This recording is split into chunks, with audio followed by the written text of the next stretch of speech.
comme j'ai dit, le plan de match, je l'ai ajusté pour vous donner davantage ma perspective de pharmacien. Je ne vous ferai pas une présentation sur toutes les technologies et tout ce qui existe, mais vraiment une réflexion d'un pharmacien dans ce champ.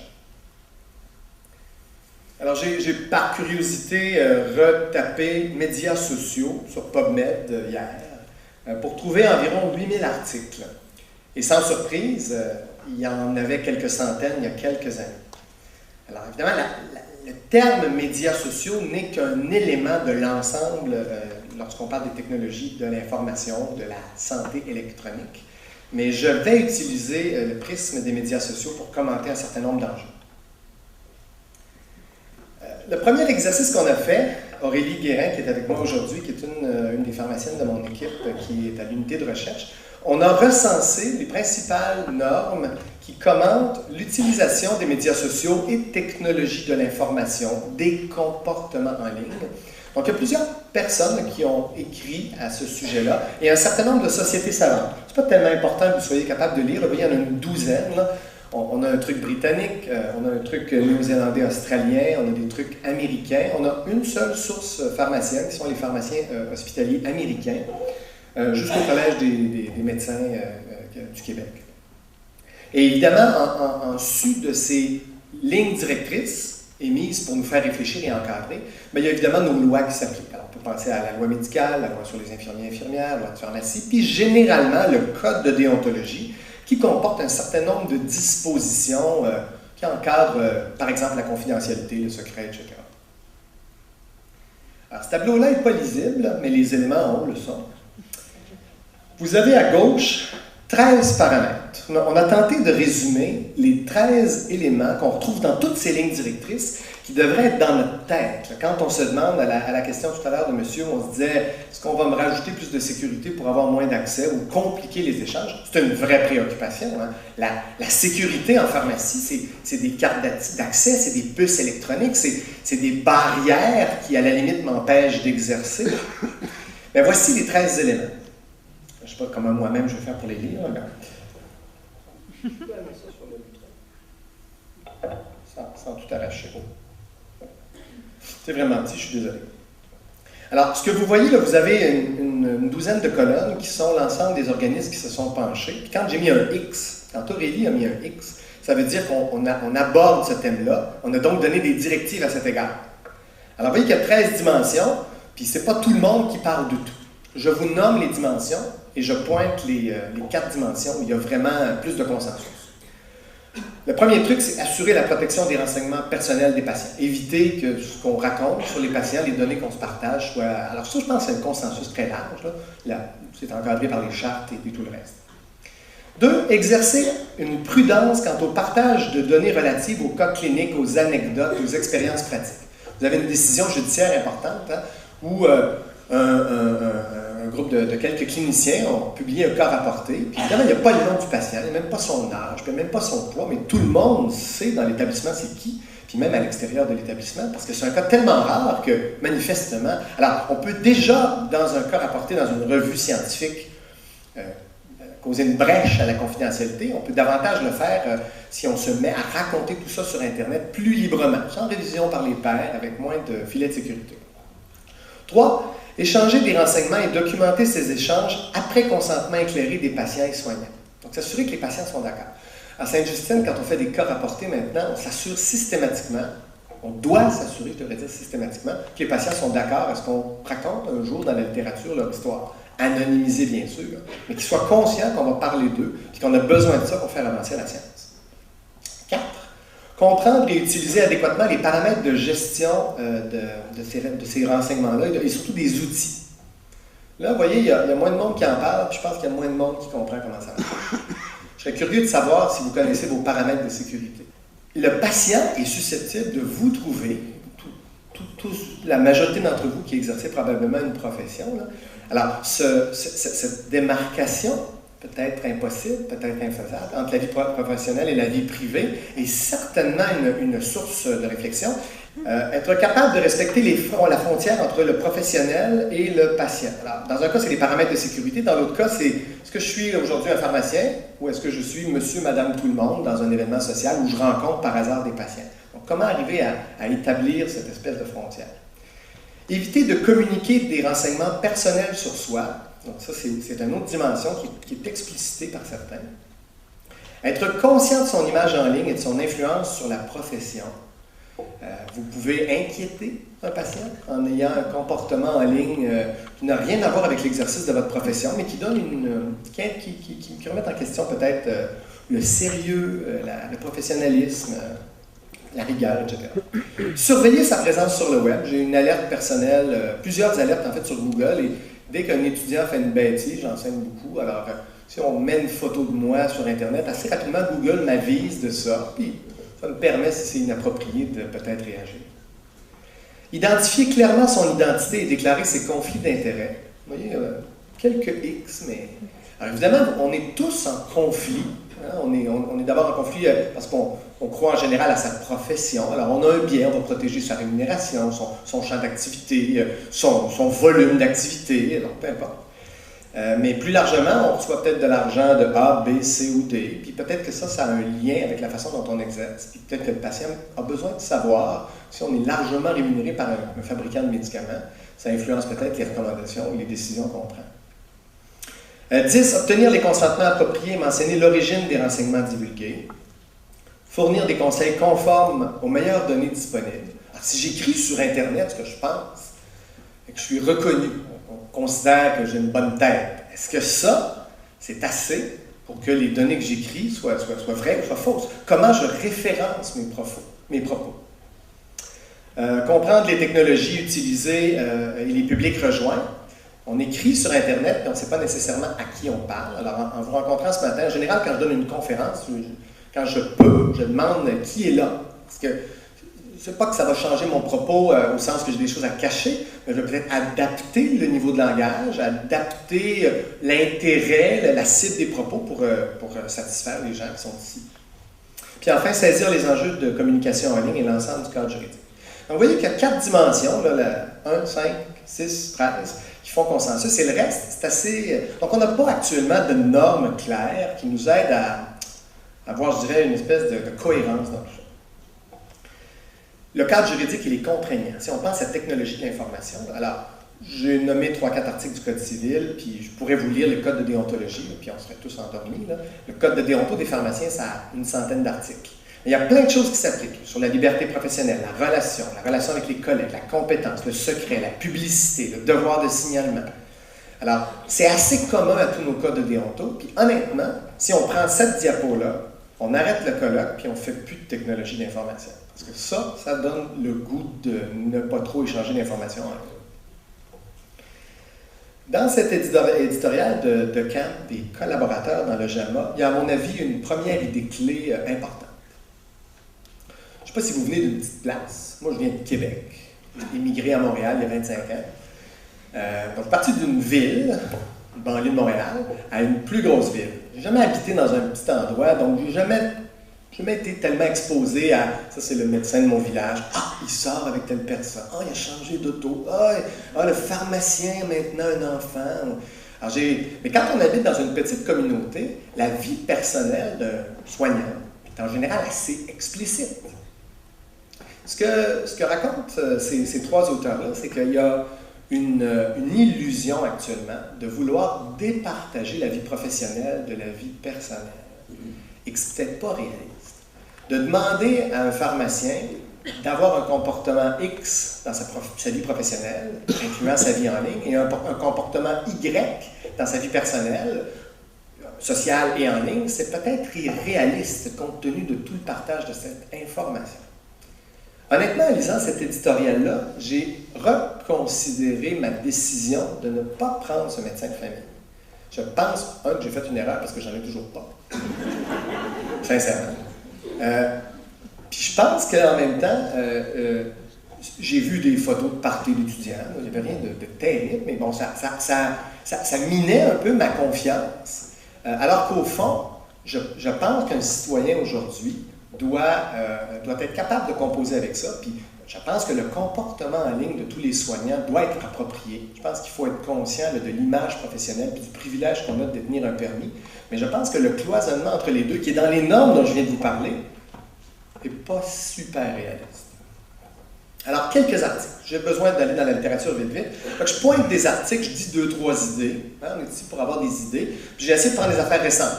Vous les connaissez peut-être toutes, il y a peut-être tout du monde full PubMed à date. Mais si ce n'est pas le cas, allons-y. Alors, il y a une première revue systématique qui parle des médias sociaux chez les patients et les soignants. Puis, bien, évidemment, on a revu la littérature. Alors, 284 articles. Vous avez le sommaire, tout ça, c'est pas tellement important. Vous savez, dans les revues systématiques, ce qui est décourageant, c'est qu'il y a toujours 14 000, 12 000, 22 000 articles. À la fin, ils disent 51 articles correspondaient à notre stratégie. Il y a beaucoup de bruit dans la littérature, beaucoup de mauvaise qualité quand on cherche les meilleures preuves. Alors, on est un peu condamné au petit nombre, 284 articles. Les auteurs nous racontent qu'est-ce qui circule en termes de recherche de mots, de recherche de thèmes, de besoins. Alors, vous avez ici là, une espèce de nuage de mots. Il y a des outils qui permettent de faire ça. Là, quand on peut prendre votre ordinateur, puis ça va vous indexer votre ordi et vous faire ça. Là. Alors, vous voyez, santé mentale, population générale, habitudes de vie, perte de poids, cancer. Rien de ça vous surprend. Les maladies chroniques en général, dont la prévalence est élevée, vont se retrouver là. On voit en dessous un autre graphique qui nous montre le nombre d'études. Donc, on regarde en tête, on est dans 284. Fait que sans surprise, on va de gauche à droite, là, Facebook, hein, qui est le média qui a 1 milliard de membres, là. Puis on va à droite complètement au bout avec YouTube, puis Twitter, puis MySpace, puis Patients Like Me, puis Second Life. Alors, quelques trucs. Malgré qu'il y a plein d'autres médias qui existent, le gros, disons, de que doit-on faire, comment l'utiliser, qu'est-ce qu'on a comme données de la littérature, tourne autour de 4 médias. J'aime beaucoup cette représentation graphique des auteurs. Je tente d'utiliser ça dans ma vie professionnelle aussi. Alors, on va lire ensemble l'axe des X en premier. On passe de pas statistiquement significatif à gauche à pas clair. Je ne sais pas c'est quoi, pas clair, 0.06. À oui. Donc, ce qui nous intéresse, c'est la partie de droite, oui. Puis quand on monte l'axe des Y, on a des études négatives. Alors, vous le savez, il n'y a personne qui publie d'études négatives. Là. J'ai tenté de raconter les gaffes que vos enfants ont fait, peut-être, là, mais avec 2 verres de vin, puis bon, avec des amis, mais vous ne voulez pas parler des difficultés, des résultats négatifs de vos travaux de recherche. Donc, c'est la même chose en médias sociaux. Vous avez des conclusions, disons, neutres, puis finalement du positif. Alors, la zone qui nous intéresse, c'est la portion du coin droit supérieur, puis plus la ballonne est grosse, plus il y a de patients ou de sujets étudiés. Alors, ce que ça permet de voir ici, c'est que vous avez autant d'études positives que négatives, puis il y a comme une seule grosse étude sur Facebook, puis c'est à peu près tout. Donc, on est au début de la recherche. Dernière diapo de ça intéressante. On se demande donc l'utilisation des médias sociaux entre soignants et soignés, et tout ça. Vous avez 65,5% des études. Ça aide si je fais ça ici avec ma petite main. Ça peut aider si vous cherchez, pour les myopes. Alors, et résultats positifs dans 2 tiers des cas. Puis vous voyez, là, ça peut aider aux connaissances, 60% du temps. Ça peut aider à prendre des décisions. Alors, tu sais, un peu concret. C'est quoi? Qu'est-ce que tu veux dire? Tu es un patient, tu as le cancer, puis là, ils t'ont proposé une chirurgie ou des médicaments. Puis là, tu dis, bon, je vais aller voir sur Internet, Wikipédia, Facebook, mes amis, un réseau de patients atteints de cancer. Donc, les gens vont chercher. Alors, dans ce cas-ci, c'est et l'aide à la décision des soignés et l'aide à la décision des soignants. 68% pour permettre des soins soi-même, l'automédication, par exemple, pour le médicament. 74% pour des éléments reliés à la sécurité, pas faire d'erreur, pas prendre la mauvaise héparine ou la mauvaise insuline, la mauvaise aiguille, le mauvais tuyau, le mauvais trou pour se donner le produit. Là. Puis 54%, on ne sait pas. Donc, on dirait que c'est positif, mais on a juste 284 papiers, puis on s'entend que quelques médias lancent ça. Ça ici, c'est vraiment épouvantablement petit, c'est vraiment terrible, j'ai l'air de pas pédagogue du tout. Alors, c'est une revue intéressante qui parle, dans le fond, d'une autre revue systématique, qui parle des opportunités et des défis liés à tout ça. Puis vous voyez, j'en ai énuméré 10. Je vais vous résumer ça dans mes mots. Les opportunités, vous les connaissez, là, hein? C'est donner de l'accès à l'information, accélérer les soins, augmenter le niveau de connaissance. Puis donc, si on prend le médicament, le niveau d'observance thérapeutique, hein? 70% des patients prennent en gros leur traitement tout le temps. Puis les études sont fondées sur une observance de 100%, parce qu'il y a quelqu'un qui surveille le patient dans une étude clinique pour être certain qu'il prend ses doses. Donc, le résultat, tout juste significatif, hein? C'est ça dans les études, parce qu'il faut que tu prennes 100% de tes doses. Alors, l'observance, c'est vraiment un enjeu, là. Si j'ai une technologie qui m'aide à accroître l'observance, une application, par exemple, qui dit « Oh, tu as oublié tes pilules le matin, OK, je prends mes pilules. » Tout ça est susceptible. Donc ça, ce sont des opportunités. Puis les défis, bien, ils sont vraiment liés au bris de confidentialité, à l'inquiétude, à la confusion, à la duplication, à la multiplication des gestes. Alors, ce qui est en italique est un enjeu. Si vraiment ça vous intéresse, c'est un article intéressant, synthèse aussi. C'est mon deuxième article pivot. Troisième truc, Grayson et collaborateurs ont recensé en 2012, donc ça c'est un an. En technologie, là, une année, là, c'est vieux. Je ne sais pas si vous lisez un peu des livres, là. Je ne sais pas si vous lisez du Tristan Isolde, du Voltaire, j'en lis un peu encore, mais je trouve ça plate en général. J'ai de la misère à... Mais des trucs du 20e siècle, c'est bon. Un roman des années, je ne sais pas, j'ai lu un boule canard il n'y a pas longtemps. J'ai trouvé ça bon. C'est quand même écrit il y a un siècle. Mais en littérature ici, si vous voulez lire de la littérature de techno, il faut vraiment chercher le récent, parce que ça bouge trop vite. Vous êtes vraiment dans un sable mouvement de littérature. Alors, ça prend des études récentes, sinon vous allez avoir des échantillons non représentatifs ou des technologies qui ont évolué. Ils ont ici recensé il y a un an auprès des collèges de médecins américains les affaires pas fines que les gens font. Alors, qu'est-ce qu'il y a? Regardons, dans le fond, c'est un peu le pendant de mes contraintes juridiques de tantôt. Des propos discriminatoires, puis là, vous avez une échelle, contentez-vous de reconnaître que ce sont des problèmes recensés fréquemment ou moins fréquemment dans les ordres de médecins américains. Donc, des propos discriminants. Des éléments qui laissent croire qu'il y a un problème d'abus de substance, tout ça. Donc, ça peut être des photos de soi dans un party inapproprié. On a un maire à Toronto là, dont on parle, même son chauffeur maintenant, donc j'accuse personne, je vais juste commenter l'actualité. Des propos dérogatoires à l'égard des patients. Donc, de dire la grosse madame qui est venue chez nous, puis ça, c'est pas acceptable, c'est pas approprié, même si c'est objectif peut-être. L'incapacité de déclarer les conflits d'intérêts adéquatement, le bris de confidentialité pur et simple, l'utilisation d'Internet de façon inadéquate, donc là, on peut penser à pornographie, une application inappropriée avec... Puis là, je ne le sais pas, là, je vais juste mettre ça clair pour tout le monde, vous êtes tous des gens scolarisés ici, je pense, hein, avec une bonne éthique. Hein? Ouais. Brièvement, de perspective pharmaceutique. Il y a une seule position de la SHP, donc l'American Society of Health System Pharmacists, tout à fait favorable à l'utilisation des médias sociaux dans notre pratique. Mais il y a des problèmes. Le premier, vous avez, en juin dernier, la FDA qui a fermé 1677 sites web de pharmacie en ligne. Puis vous avez à droite, dans le National Post, un exemple d'une pharmacie canadienne. Quand vous regarderez cette diapo, vous allez voir que l'organisme des ordres américains de pharmacie a expliqué les problèmes. On lit 4 chiffres ensemble. 23% ne sont pas basés aux États-Unis. 88% ne veulent pas d'ordonnance valide. T'appelles, puis tu l'as. 60% font ça en ligne sans aucune évaluation. 49% prennent des médicaments, on ne sait pas d'où. 16% ont un site pas sécurisé. Ça veut dire que ta carte de crédit est publique. 12% vendent des stupéfiants. En fait, il y a juste 59 sites du 10 000 sites américains qui est legit. Donc, si on dit aux gens, allez-y en ligne, dans le fond, vous êtes tanné d'aller aux Jean Coutu, au Pharmaprix, puis vous attendez trop, vous voyez qu'il y a une préoccupation. Au Canada, vous avez un organisme qui s'appelle CIPA. Voyez-vous en haut, là, à gauche, CIPA. CIPA dans la liste, c'est pas correct. Si vous n'êtes pas une pharmacie en ligne réglementée. Puis au Québec, vous n'avez pas vraiment de pharmacie en ligne parce que l'Ordre des pharmaciens décourage ce type de pratique actuellement, puis force la relation patient qui se fait a priori vis-à-vis, on pourrait la webcamiser.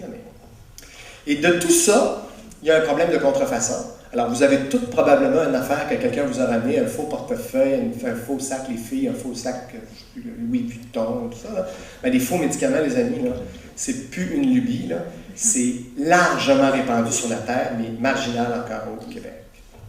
Alors, en pharmacie, je vais brièvement commenter quelques outils qu'on utilise. Et ça va vous permettre d'avoir une vue de l'utilisation des technologies dans le contexte soigné-soignant. Alors, on a évidemment des sites web. Les sites web de pharmacie au Québec sont des sites qui permettent généralement, alors vous avez un beau tableau assez forcé, si vous le lisez, vous allez voir, c'est intéressant. On fait 3 choses. On va renouveler vos ordonnances en ligne. Donc, vous tapez un numéro, puis ça évite d'appeler puis de parler à un humain. Puis vous allez recevoir, si vous voulez, un texto, dans certains cas, qui dit « c'est prêt ».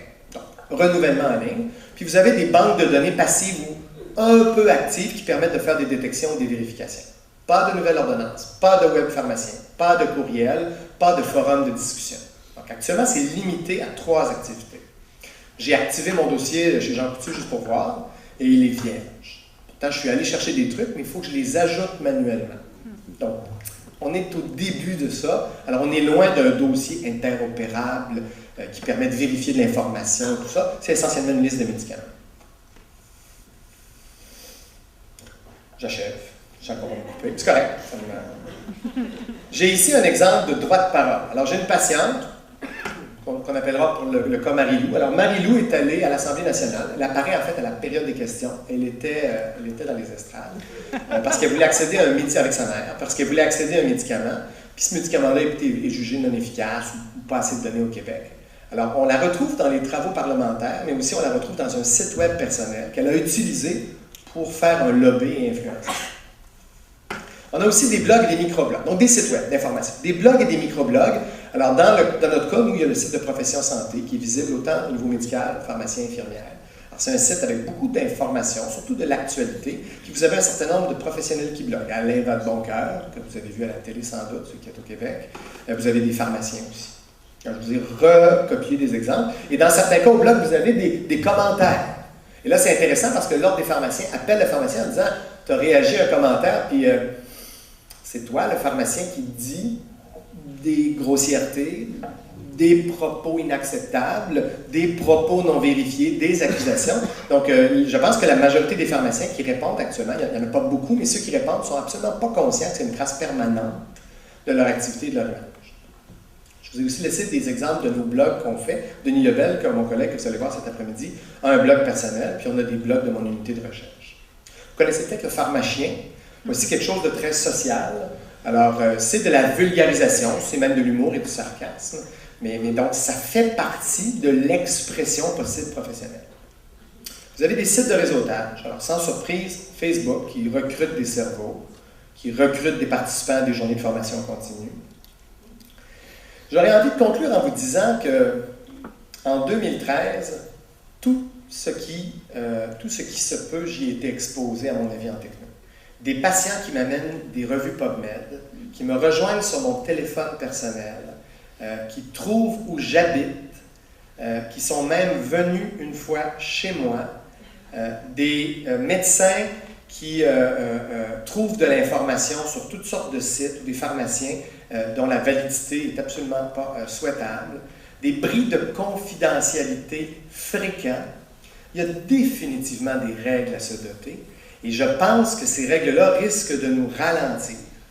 Un cerveau, de filles certainement, de gars peut-être, ça fait au moins 2 choses à la fois. Alors j'espère que grâce à ce colloque-là, vous allez réussir à mettre en perspective les règles qu'il faut se donner, puis les opportunités qu'il faut utiliser. Je vous ai laissé à la fin une liste de choses particulières et précises qu'on fait avec des hyperliens. Peut-être que dans les questions, je pourrai donner des exemples complémentaires. Je vous remercie de votre attention.